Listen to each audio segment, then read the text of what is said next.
Chapel in Rome, which is certainly one of the most famous monuments of the Italian High Renaissance. In fact, every time I have visited the chapel, I've found it, as I'm sure all of you who have had the pleasure of going there, and either staring in reverential silence at Michelangelo's awe-inspiring frescoes, or messages tell them please not to sit on the floor, which they do anyway, and also not to speak too loudly, which they do anyway.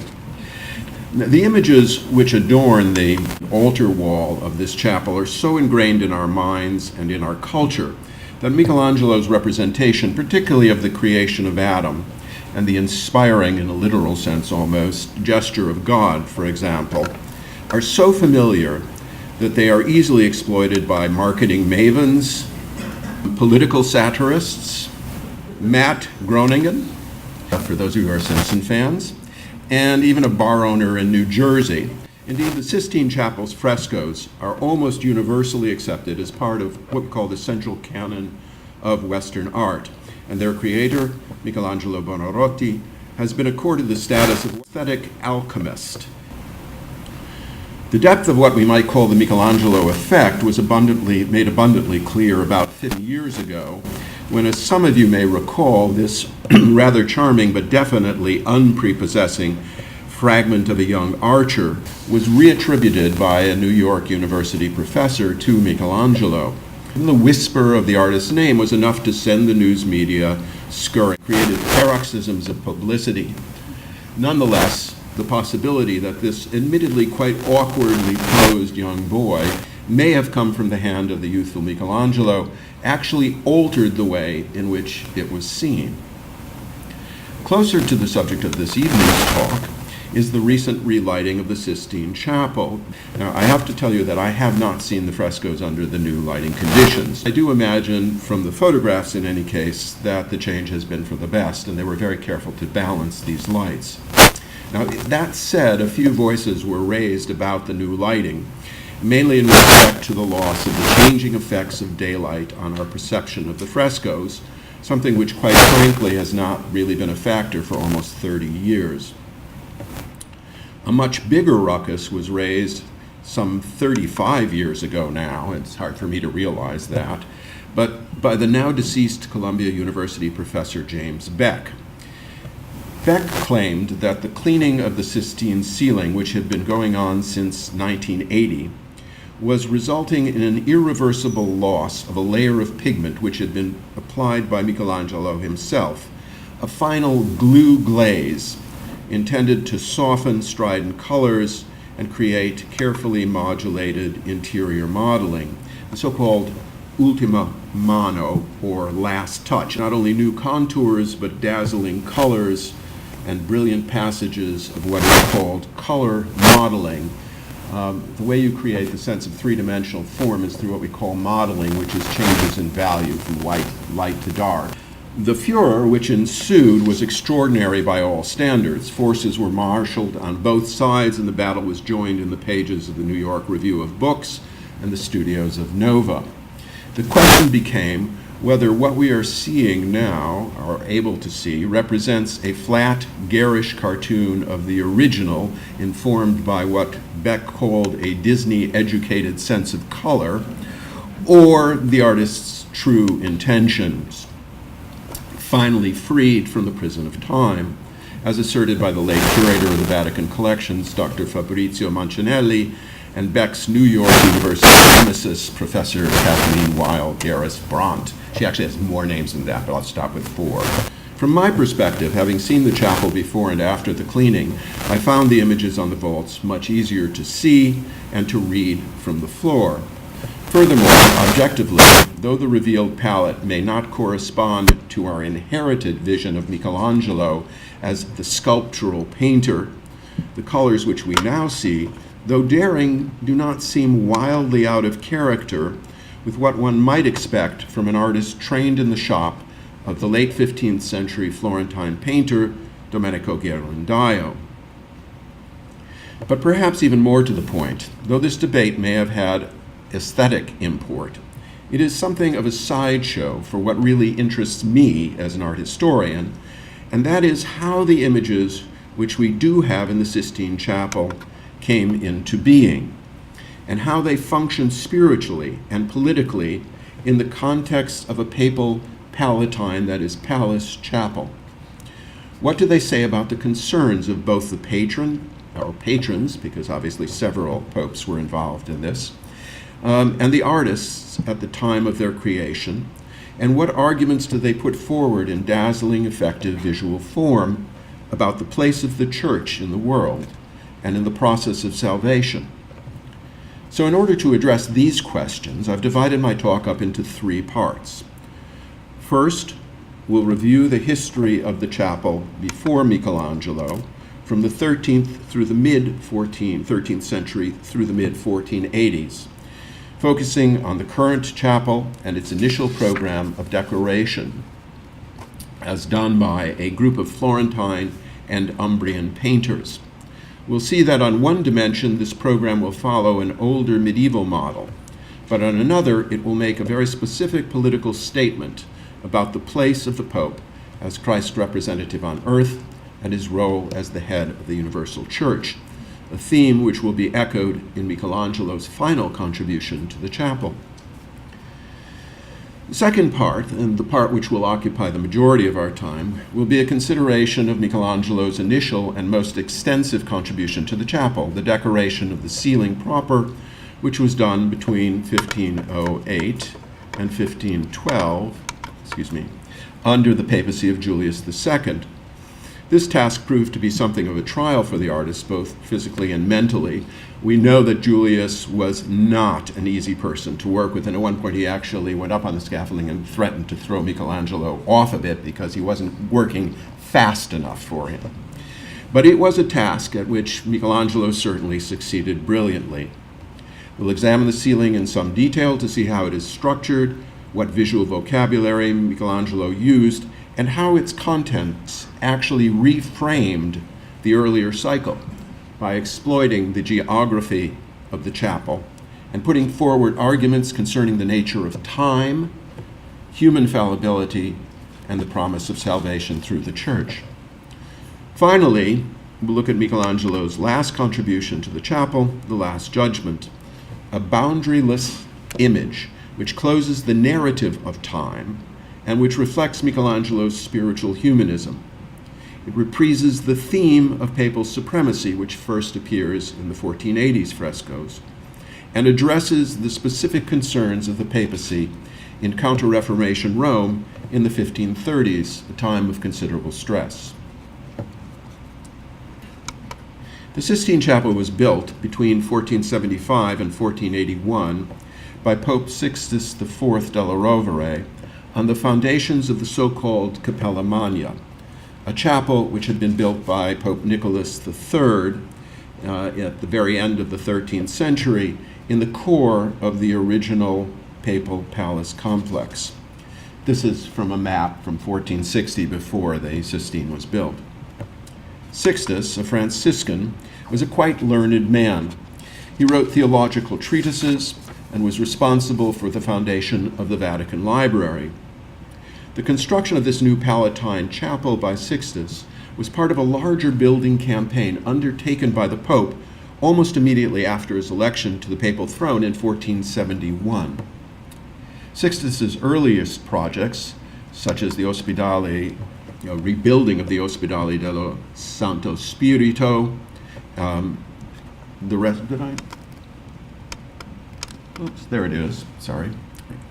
The restoration of the Aqua Vergine, the source of the Fountain of Trevi, and the construction of the Ponte Sisto, the most beautiful bridge in Rome as far as I'm concerned, a bridge across the Tiber downstream from the Vatican, were designed to improve the appearance and viability of Rome as a living city and the seat of the universal church.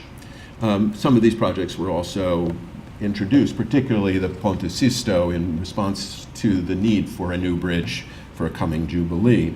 And in fact, these urban projects, which earned Sixtus the epithet of the restorer of the city, were really designed to accommodate the flood of pilgrims which were expected in 1475. The Sistine Chapel, which was probably designed by a little-known Roman architect by the name of Baccio Bontelli, Pontelli, was at least partially financed by revenues from the Jubilee. Though one of two private chapels of the Pope, the Sistine was also intended to serve a number of semi-public functions. Most notably, the chapel was created to accommodate the ceremonies of the Capella Papalis, or Papal Chapel, a corporate body of some 200 high-ranking clerical and secular officials which met regularly to celebrate Mass and discuss church affairs.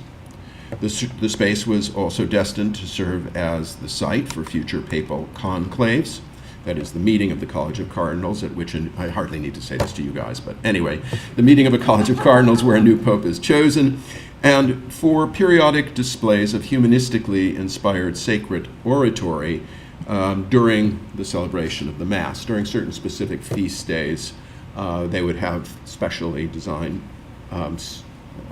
sermons, which were given actually normally by members of the mendicant orders, but that had very humanistic kind of orientation.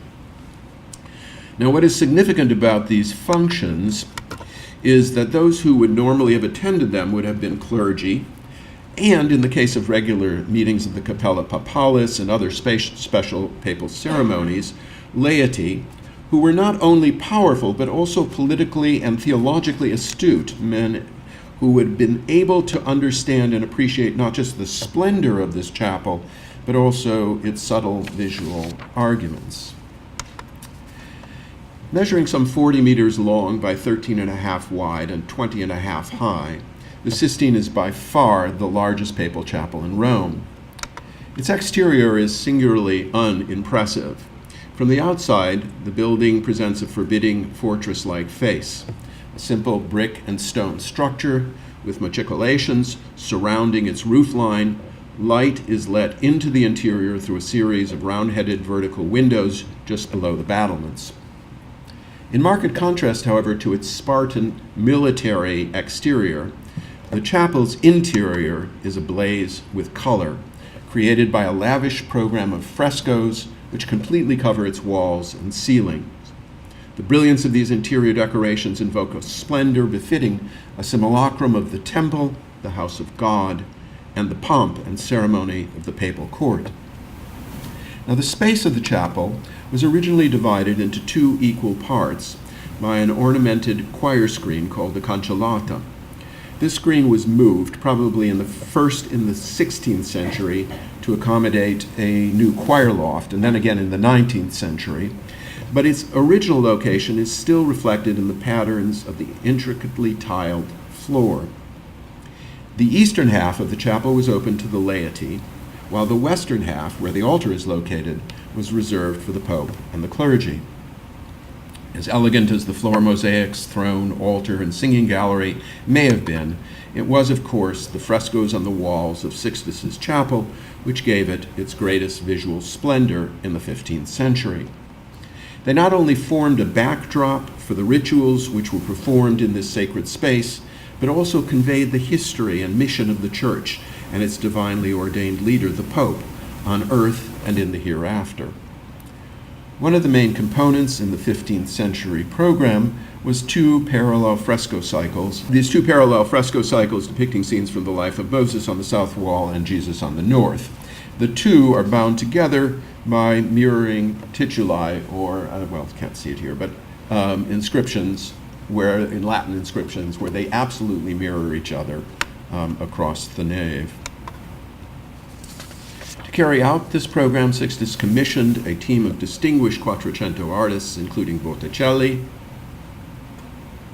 Pietro Perugino, Pinturicchio, Cosimo Rosselli, Domenico Ghirlandaio, and Luca Signorelli. All of these painters came from north-central Italy, that is from Tuscany and Umbria.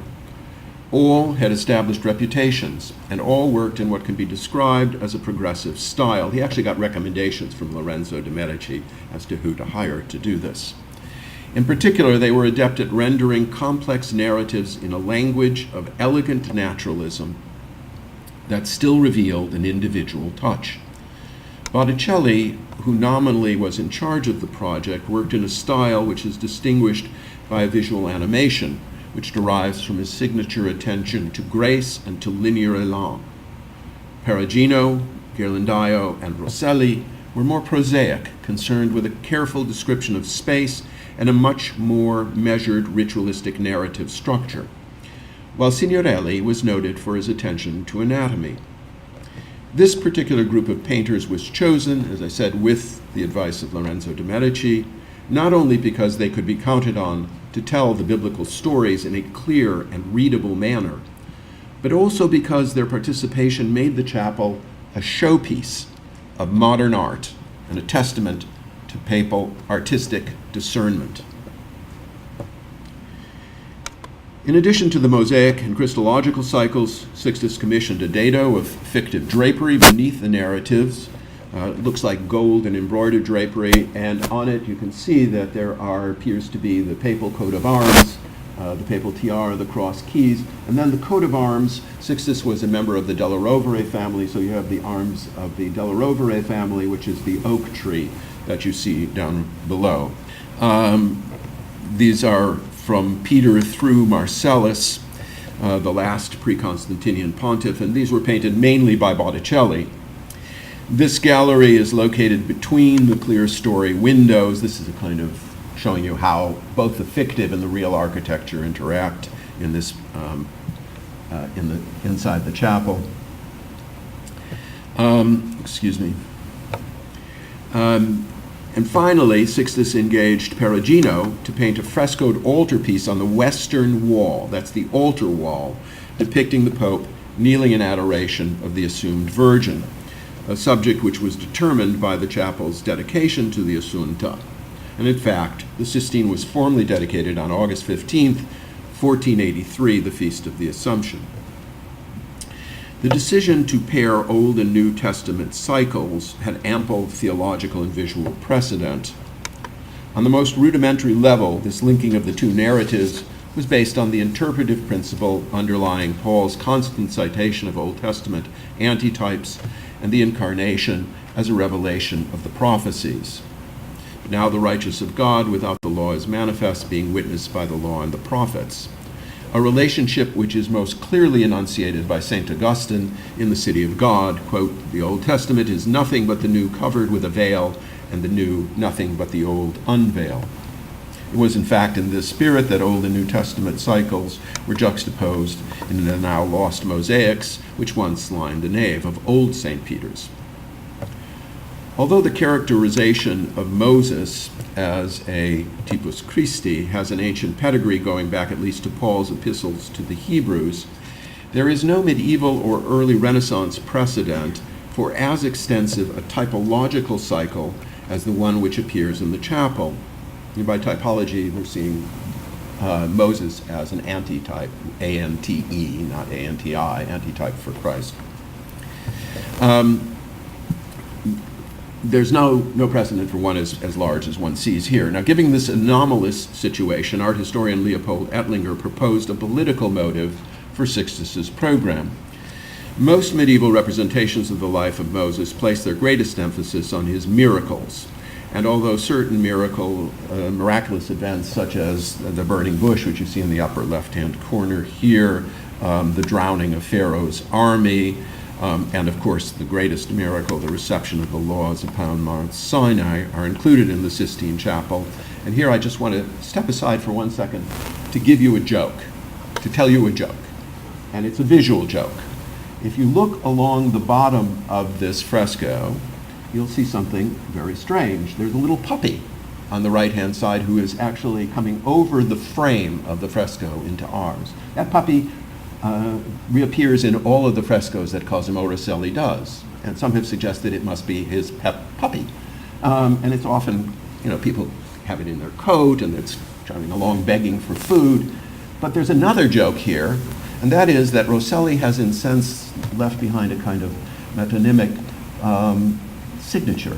Similarly, Jesus' earthly miracles, except for the healing of the leper, which you can see on the right-hand side over there, are entirely absent from the Christological cycle. In their place, one finds scenes such as the Sermon on the Mount and Christ's charge to Peter. These are incidents which emphasize Jesus' role as the source of the new law and the founder of the church. The former, that is, Christ's Sermon on the Mount, is specifically paired with Moses receiving the tablets on Sinai, both spatially and through their tituli. On an allegorical level, then, the two cycles associate the foundation of the temple based upon the old law, led by God's divinely ordained lawgiver and priest, Moses, with the foundation of the universal church based upon, based upon the new law established by Jesus and led by his emissary, Peter, the first pope. The choice of this theme for a papal chapel hardly needs any explanation, since it represents not only a celebration of the church and its universal moral and soteriological mission, but also an explication of the pope's particular role in the plan as the heir of both Moses and Jesus. Sixtus's association with this message of the charismatic continuity was made explicit through the inclusion of the symbolic genealogy of the papacy between the clerestory windows, which are above these, details such as the inclusion of the Della Rovere emblems, the oak and acorn, in the decorations of the upper room where the Last Supper occurs, and additionally the symbolic identification of the Pope's chapel with the Temple of Solomon, a structure built by another anointed priest. The identification with the temple was made not only through the building's proportions and splendor, but also through an inscription which appears on the arches in the background of Perugino's representation of Christ giving the keys to Peter. In translation, it reads, "You, Sixtus IV, unequaled in riches, but superior in wisdom to Solomon, have consecrated this vast temple," meaning the Sistine Chapel. This fresco is set just to the east of the chancel rail, that is, within the section open to the laity. It also establishes, therefore, the legitimacy of the papacy, the rightful heirs of St. Peter, who receives his charge in the form of the keys directly from Christ. The fate of those who might challenge his theologically sanctioned authority is made explicit in the mosaic image which is opposite the Perugino fresco, the punishment of Korah by Botticelli. This scene is drawn from Numbers 16, where the story of a rebellion led by the Levite Korah against Moses and Aaron is recounted. Korah, a member of the priestly caste, and his followers accused Moses of having raised himself above the people and used this accusation as a rallying cry in an attempt to depose him from his place as ordained leader of the Israelites. But according to the biblical text, Korah and his men had committed a sin by seeking to subvert the divine order, and therefore incurred the wrath of God. After Moses berated the rebels for their hubris, quote, "The ground clave asunder that was under them, and the earth opened her mouth and swallowed them up." In general terms, then, this punishment, paired with the delivery of the keys, was intended to serve as a kind of graphic warning for those who would defy any divinely ordained leader, and who would choose to follow the call of false prophets and priests, be they clerics or lay rulers. In more particular terms, this warning seems to have been directed specifically against both clergy and secular leaders, such as the kings of France, Louis XI, and his successor, Charles VIII, who sought to undermine Sixtus's authority by promoting a consular theory of church governance. Sixtus does not seem to have intended any sort of complex decorations for the vaulting of his chapel. Indeed, at the time of his death, the ceiling was simply painted by the minor Emilian artist Pier Maria d'Amelia to resemble the starry vault of heaven, with Della Rovere arms at either end. It wasn't until the end of the first decade of the 16th century that Pope Julius II Della Rovere, another Della Rovere, Sixtus's nephew, decided to continue the narrative decorations of the chapel on into the vaults. The artist whom Julius engaged to paint the ceiling of the chapel was, as you well know, Michelangelo Buonarroti. Now, this choice was actually a very odd one. since as best as we can tell, Michelangelo, though trained as a painter in his youth by Ghirlandaio, really did not have a notable reputation in this media, and certainly never produced anything approaching this extraordinarily large series of narrative paintings.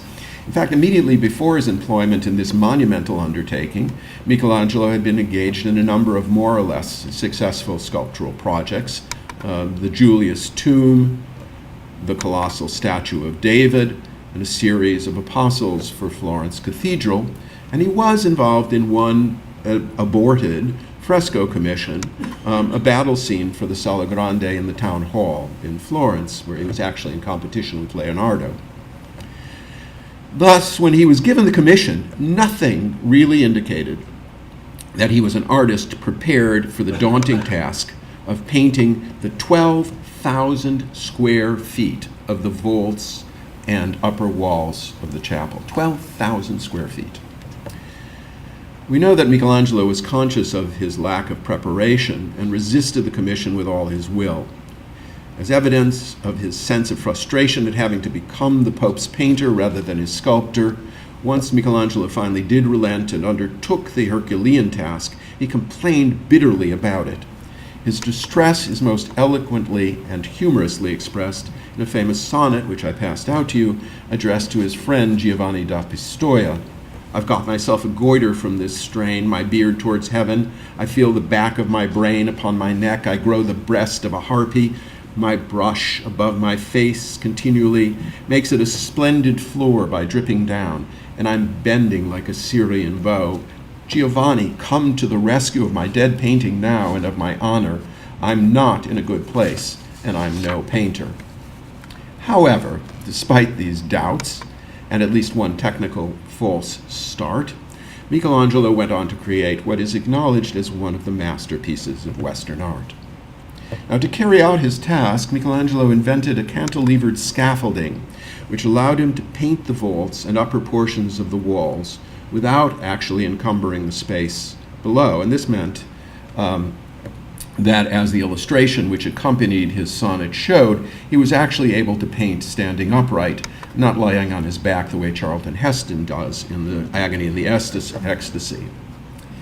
The ceiling and upper too fast.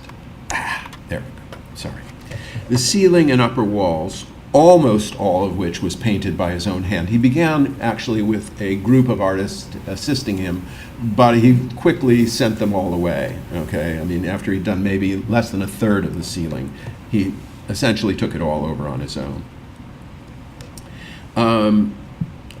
Normally, it would have been, for so large an undertaking, there would have been an army of assistants. But he did it essentially almost on his own in only 4 years.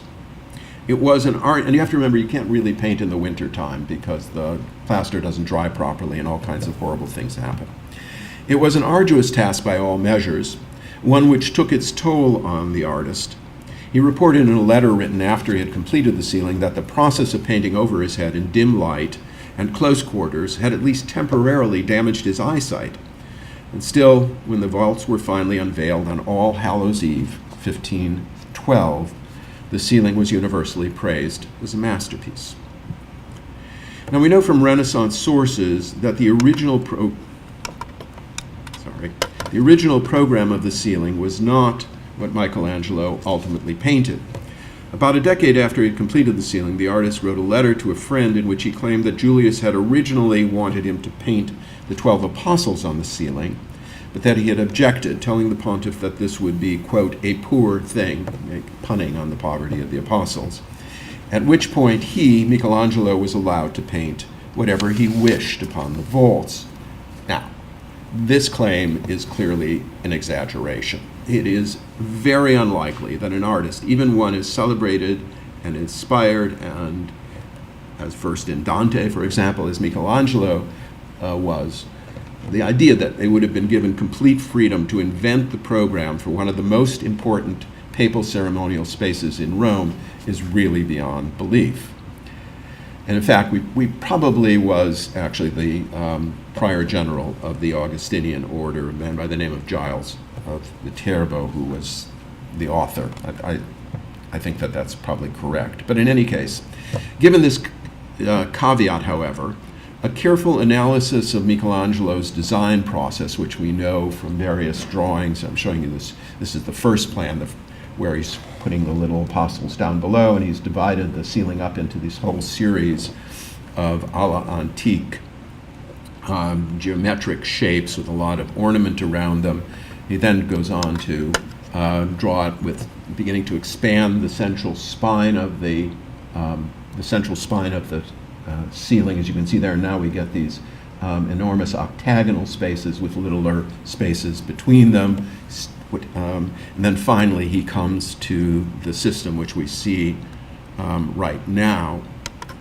It seems that this whole design process led to one of the most brilliant biblical narratives of all times, and that it evolved out of that. So in that sense, it came from his dilemma of trying to balance figures and ornament on what turned out to be a very complicated surface of the chapel's ceilings, lunettes, severies, pendentives, and spandrels. I'll tell you what those parts are as we go along. The design which he ultimately came up with is conceived primarily in terms of the central narrative spine, with all of the other elements having weight and iconographic significance, but ultimately subordinate to the Genesis cycle. So the fact is that although the particulars of the narrative and figurative program which was finally painted inside of this structure may well have been developed in consultation with an ecclesiastical advisor, the change of the program from 12 apostles to a creation cycle seems truly to have come from the artist's working process.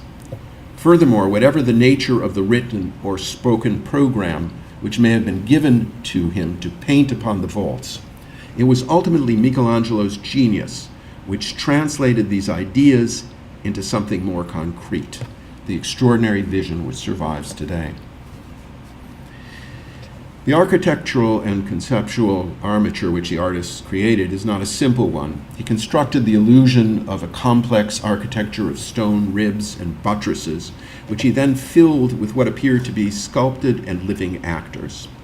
The spine of the ceiling is, of course, the Genesis cycle, which is depicted in a series of 9 alternating large and small fields. This cycle is divided symbolically up into 3 sets of 3. Starting from the altar, the first 3 scenes depict the first 5 days of creation.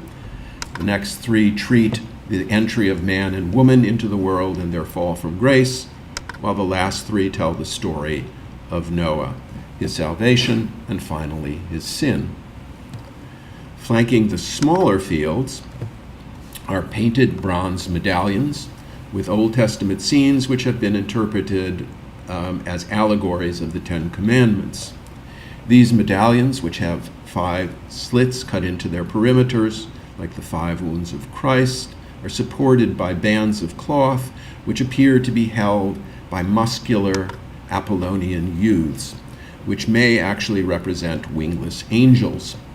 These so-called ignudi, inspired by ancient sculptural fragments, such as the famous Torso Belvedere, and the recently discovered Laocoon.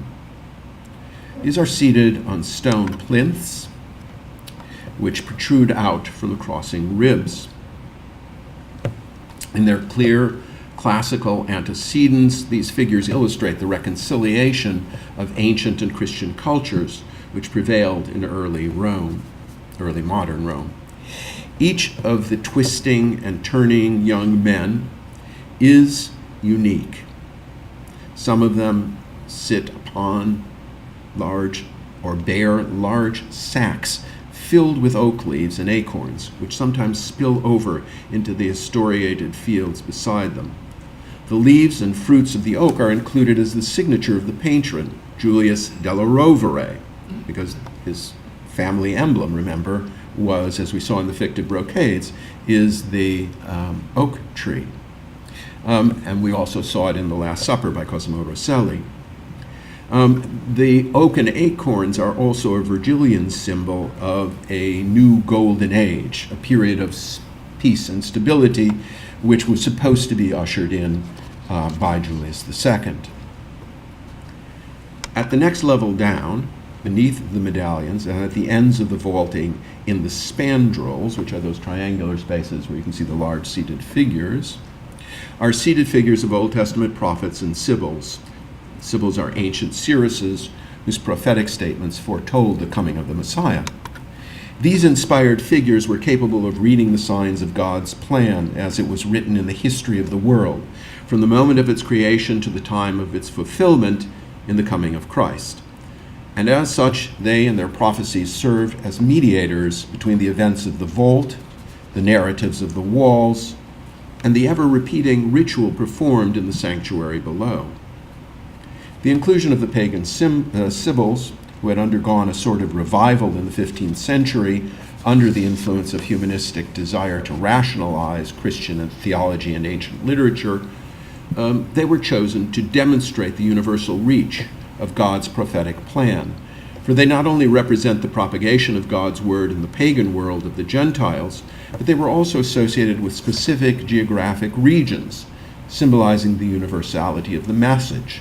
The Delphic Sibyl was associated with Greece, the Erythraean with Ionia, the Persian with Asia, the Libyan with Africa, and the Cumaean with Rome.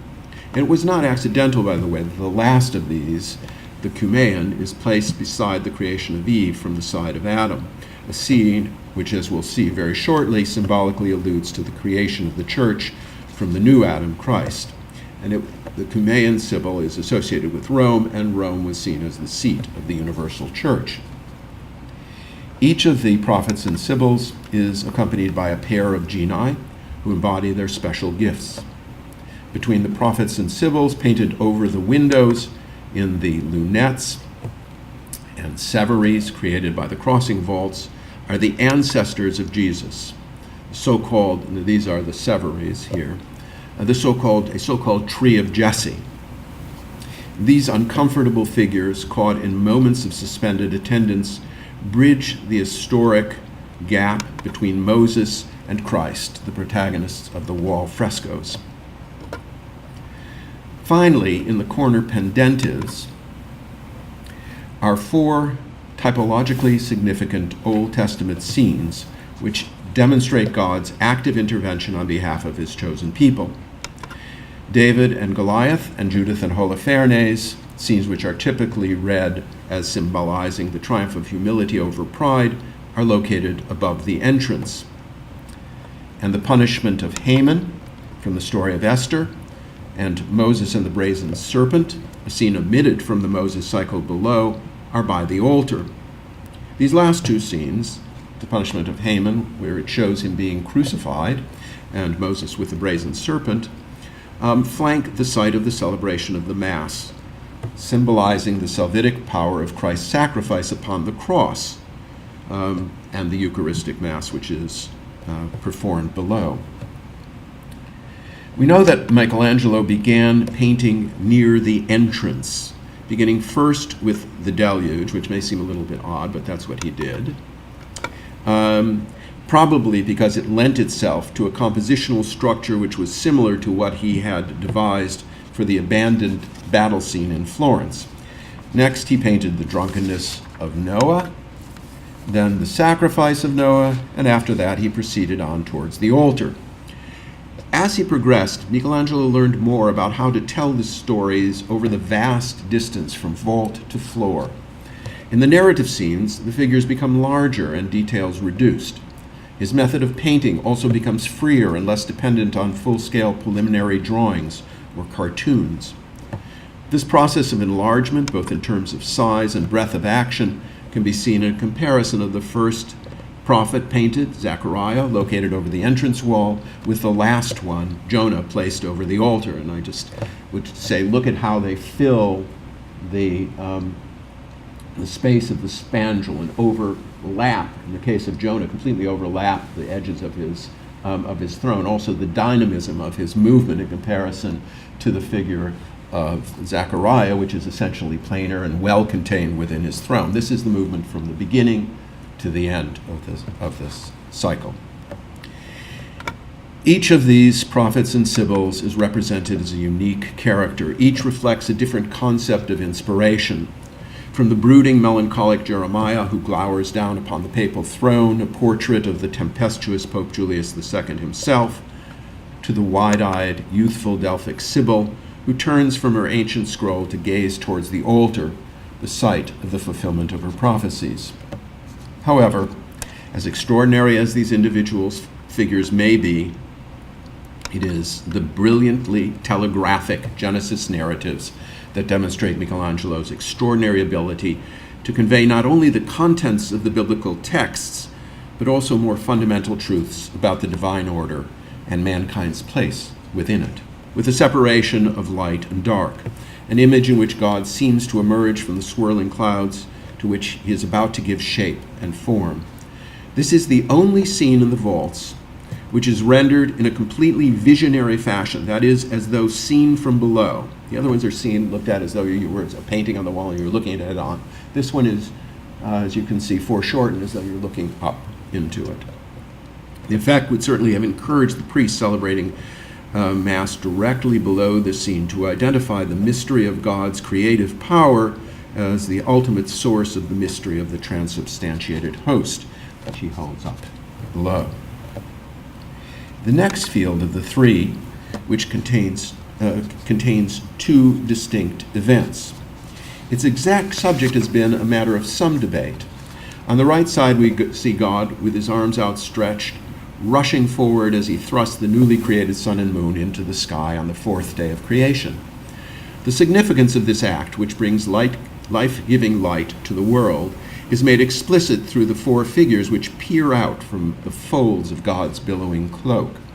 These represent the four times of the day and dawn on the left-hand side, and night and dusk on the right. This moment, then, is the beginning of time, the earthly beat, which will measure out the life of man until time reaches its end in the final judgment. The second half of this scene has caused a great deal of discussion, but I believe that it represents the creation of the plants, an action which precedes the placing of the lights in the firmament, an illustration of the Augustinian notion of the existence of all time, that is past, present, and future, in the present moment. The representation of the creation of the plants also expands the conceit of time from the diurnal to the seasonal. For as flowers and trees blossom, leaf and grow, wither and die, only to blossom, leaf and grow again, they mark out the unfolding rhythm of the seasons and the passing not of days, but of years and ultimately lifetimes.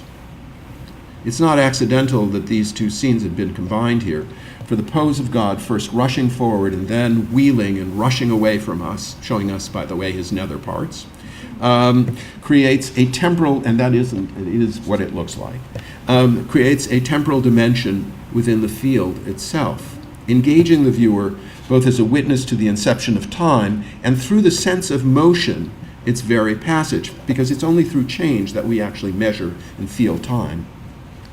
These first two scenes not only bear witness to the creation of all matter from nothing and of time itself, but also of three of the four elements of the world: air, fire, and earth. The third scene, in the initial triad, completes the cycle by showing God hovering above the face of the waters. Now, whether or not this telegraphic scene is meant to illustrate the creation of the birds and the fishes, or to illustrate the gathering of the waters, it nonetheless signals God's preparation of the earth in all of its parts for the invention of man, because these elements will be the formation of man. They're related to the four humors. They will determine man's whole fate in a way.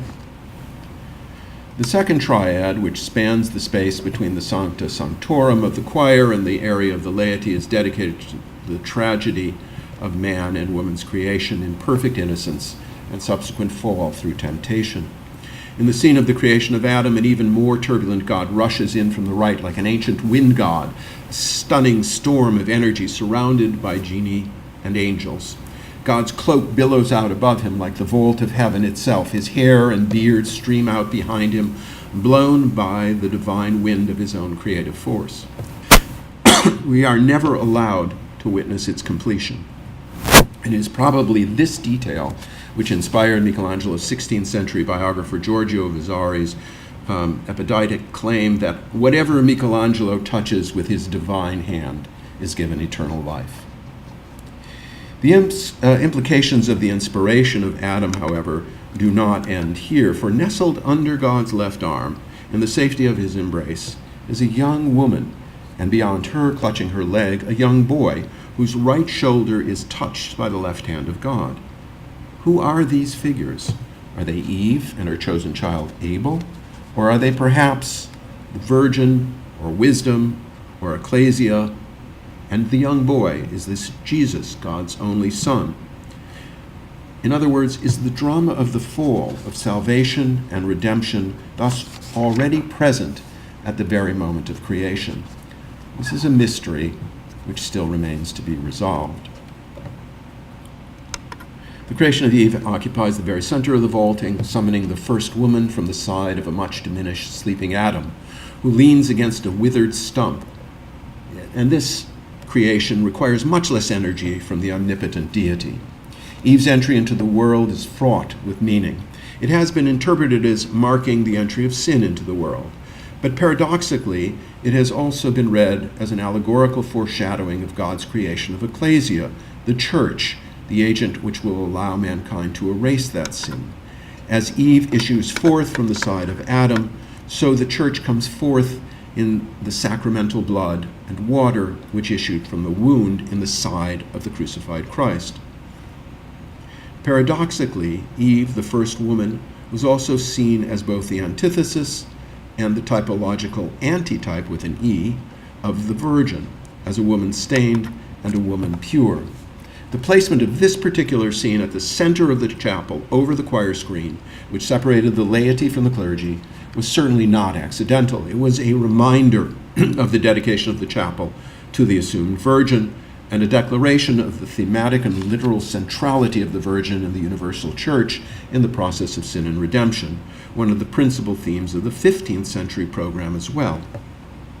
These two creation frescoes are magnificently rich, but it is the temptation and fall, it's the temptation and fall which for me is one of the most brilliant on the ceiling.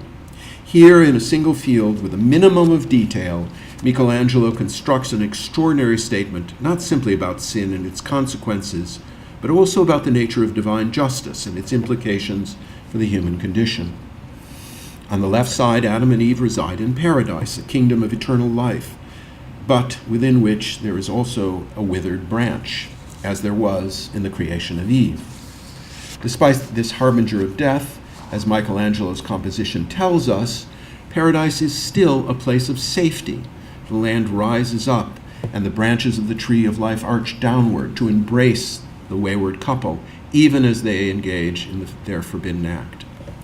Eve is a powerful figure who languidly reclines, almost seductively upon the ground, her unlined face a beautiful mask of serenity. Leaning on her right arm, she reaches effortlessly upward with her sinister hand to take the fruit from the hand of a female serpentine, Satan, whose shimmering body coils around the trunk of the tree of knowledge.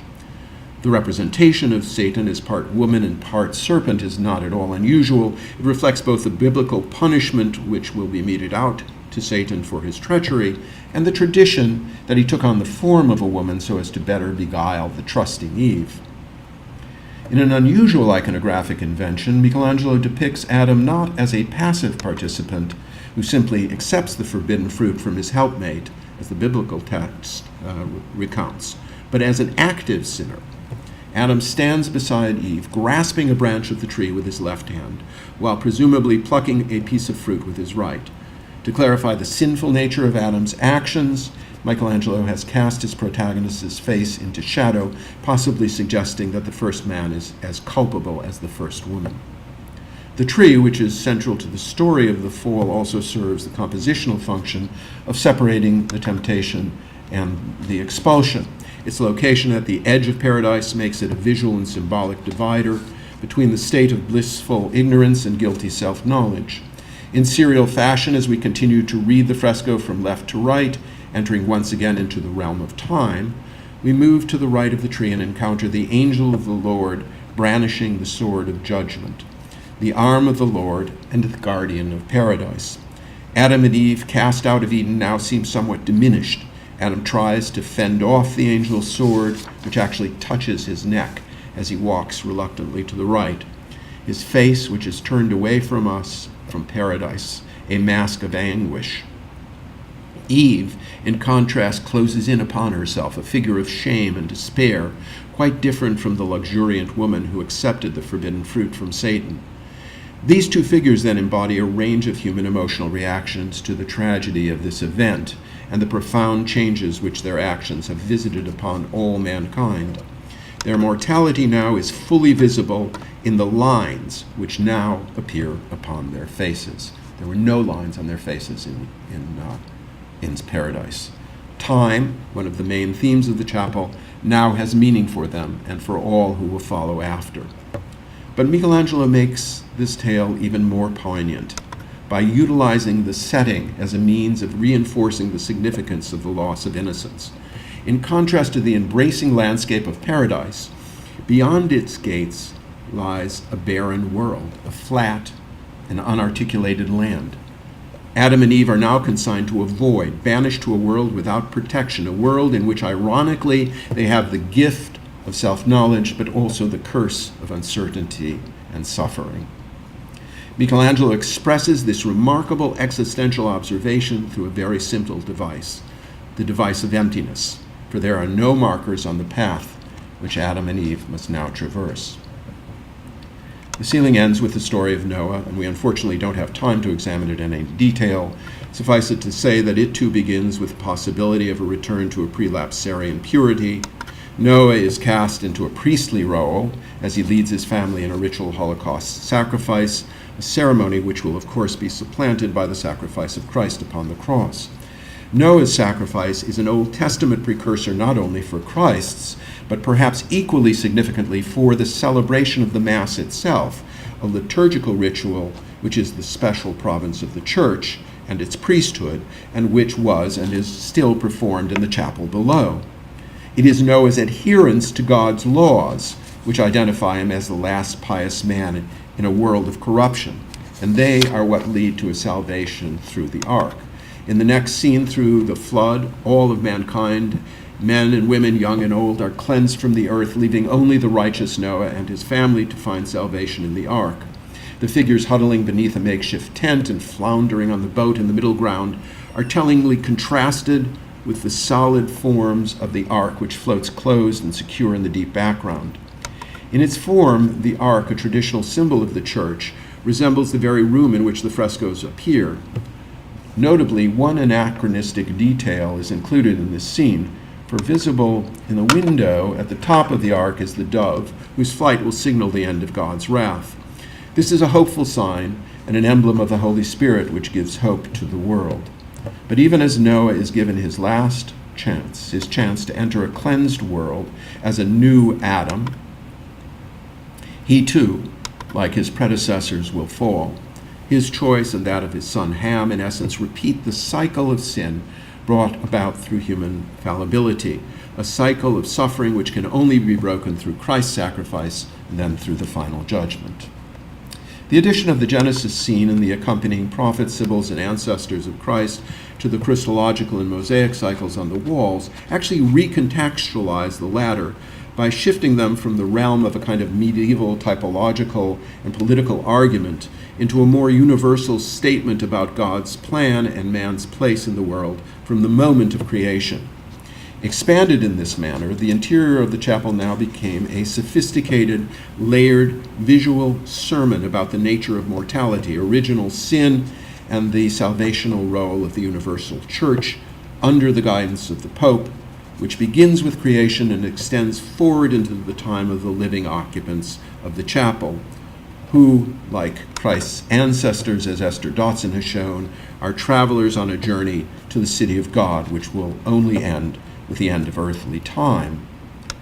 Michelangelo's final and not uncontroversial contribution to the chapel came in the late 1530s, 1536-41, under the reformist Pope Paul III Farnese, The artist was commissioned to paint a vast panoramic Last Judgment upon the altar wall, and in doing so he erased the earlier frescoed altarpiece and the first two scenes of the Mosaic and Christological cycles. Now, the placement of a Last Judgment over the high altar was both normal in one sense and anomalous in another. It was normal because the Sistine Chapel is oriented backwards. That is, like churches originally built in the time of Constantine, such as St. Peter's and Santa Maria Maggiore, its entrance is towards the east and the altar towards the west. And there's a long tradition in Constantinian structures like Old St. Peter's or Santa Maria Maggiore of placing an image which refers to the final days over the archway leading into the choir area. Usually, however, this is realized in a highly symbolic motif, such as the prepared throne or etamassia, which awaits the second coming of the divine judge. In addition, there is a strong post-Constantinian tradition of painting Last Judgment scenes. It's a beautiful altar, but it's not the right place yet. Of painting Last Judgment scenes on western walls of more traditionally oriented basilicas. One of the most famous examples of this is Giotto's 14th century painting on the entrance west wall of the Arena Chapel in Padua. And the rationale behind this placement is this symbolic association of the theme of the setting of the sun in the west with the final days. All this said, however, although there are certainly examples of Last Judgment altarpieces, there really is no precedent that I'm aware of for creating such an extraordinary, all-encompassing backdrop for the celebration of the Mass. The decision to repaint the altar wall in the Sistine Chapel probably goes back to the mid-1520s and the reign of the Medici Pope Clement VII. On a purely practical level, the wall had been damaged in a fire in 1525 and was in need of repair. But perhaps more significant, the sack of Rome in 1527 had severely challenged the concept of papal hegemony and inviolability, and it must have seemed particularly desirable to reaffirm these principles by replacing the earlier narrative scenes in altarpiece with an image which forcefully asserted not only the ultimate consequences of human actions, but also the place of the Church and the Pope in affecting our fate.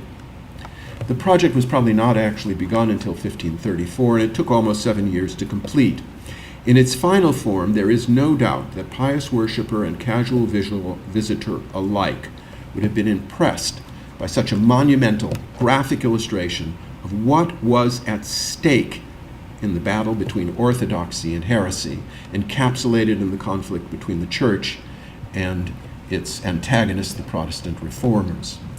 This was an overwhelming vision, not only with the torments of hell, but also of the awesome power of Christ and his earthly agent, the Church, in the form of the first Pope, Peter, to seal the eternal fate of the human soul. Michelangelo's mighty eschatological vision is extraordinary on almost all dimensions. He has completely dissolved the wall to confront the viewer with an image of the final days of judgment, the absolute end of the rhythm of both linear and cyclical time, which had governed the earthly world of man. He has placed before us the moment when the consequences of all our choices are exacted upon our eternal souls. At the center of the composition, an Apollonian Christ, a sun god with the body of a Greek statue, seems to stride forward, the hub of a swirling wheel of action. The Virgin Mary, the purveyor of mercy and embodiment of the Church, huddles against his right side, gazing down at the saved as he turns his attention not to the elect, but to the damned. Saints and angels crowd the firmament. St. John the Baptist occupies a position of prominence on Christ's right, and though this particular placement is unusual, John's importance is not, for he is part of the traditional Diocesan triangle which crowns most early examples of the Last Judgment. However, in these other examples, he is twinned with the Virgin as intercessors for mankind. In Michelangelo's composition, however, he is paired with St. Peter, who is placed on Christ's left, a Roman tradition linked to images not only of the Last Judgment, but also with the consignment of the new law to the first pope. Peter leans forward and holds out the keys, which had been entrusted to him by Christ, as we saw in the Perugino fresco down below. Some have suggested that he is returning them to Christ, for at the end of time he has completed his task as Christ's emissary, and this may be one of the implications of his actions. But as Ann Leader has pointed out, Peter's prominence also underscores the unique role of the papacy and the Pope as Christ's spiritual heir. For as Matthew tells us, it was with these keys that Christ gave to Peter the power to bind and loose the souls of the faithful, and in that way directly affect the fate of all our souls. This powerful visual argument for the primacy of the Pope in the universal church as God's legitimate agents reinforces the message which had originally defined the chapel in the 15th century. In the context of the 16th century, it has become a direct challenge to the Protestant arguments of predestination and unmediated access to salvation. Seated at Christ's feet are St. Lawrence, the Apostle of Rome, holding the grill, which is his symbol of his martyrdom, and St. Bartholomew, let me go back, St. Bartholomew, the apostle who was flayed for his faith, and Bartholomew holds a knife in one hand and his own skin in the other, a graphic detail which contains perhaps one of the most famous self-portraits in Western art. Is this a form of atonement, or is it a prayer to shed the sins which hide the purity of the artist's immortal soul from God? In the lunettes, at the top of the fresco, angels bend under the weight of the Arma Christi, the ensigns of his afflictions and sacrifice. But on the level below heaven, in the space where the souls of the saved are pulled bodily upward as they cling to rosaries, and those of the damned are dragged inexorably down towards the river Styx, and the waiting winged ferry of Charon, that some of the most memorable figures appear.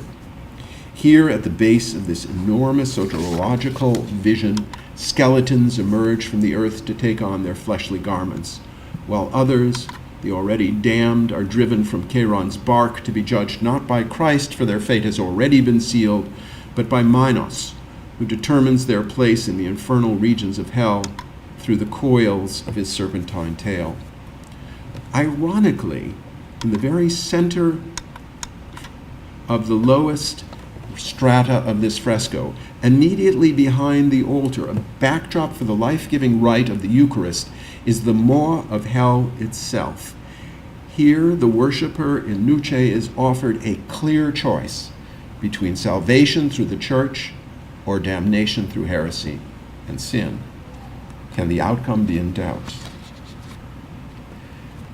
I hope what has become apparent in this selective survey of the extraordinary images which cover the walls and vaults of the Sistine Chapel is that though some of these frescoes may indeed be irreplaceable examples of the style and aesthetic alchemy of Michelangelo, and should certainly be cherished and preserved as such, their primary purpose was never to transform this space into a museum, as the now ancient debates over the restoration projects, with their fixation on the issue of the artist's touch and desire to ironically erase or even reverse time, which we saw was one of the themes of the inexorable nature of time, is one of the themes of this chapel, and restoration is an attempt to say, oh no, we can erase time, we can move it back. We can't do that.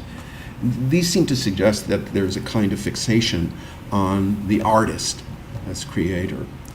I think that, however, their intention was rather to give a concrete presence to an unfolding theological narrative about our own mortality and fallibility. And this is the more profound message, which is this masterpiece, reveals on the walls and vaults of the Pope's most splendid chapel. Thank you.